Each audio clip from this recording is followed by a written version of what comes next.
Assalamualaikum warahmatullahi wabarakatuh. Jumpa lagi di Reza Jril Official. Apa kabar sobat semua? Semoga dalam keadaan sehat walafiat.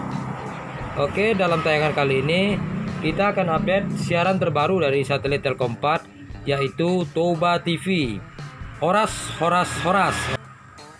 Jadi di Toba TV ini salah satu siaran lokal yang berasal dari Sumatera Utara. Tentunya channel ini dapat dinikmati saat ini di satelit Telkom 4. Jadi kawan-kawan dapat menambahkan Toba TV ini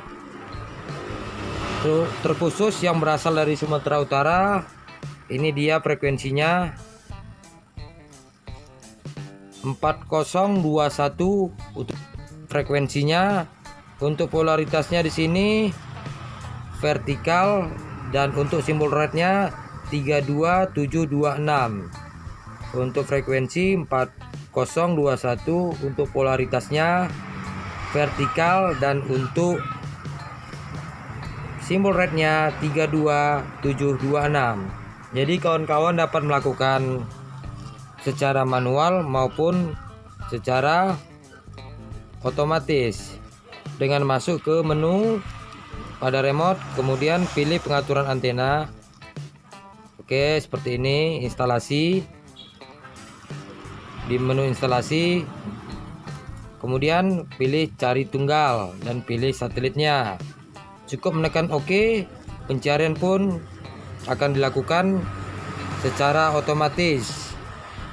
Seperti ini, tinggal menekan OK, jadi dia akan langsung mencari secara otomatis. Kemudian jika ingin menambahkan secara manual, kawan-kawan bisa melakukan di sini, yaitu dengan daftar TP. Nah, jadi kita telah masuk ke daftar TP, tinggal tekan tombol hijau untuk tambah seperti ini. Lakukan simpan. Kemudian tekan tombol biru untuk melakukan pencarian seperti ini. Tekan OK. Jadi akan langsung mencari. Oke, sampai di sini dulu perjumpaan kita. Semoga informasi ini bermanfaat. Mohon maaf atas kekurangan. Assalamualaikum warahmatullahi wabarakatuh. Horas.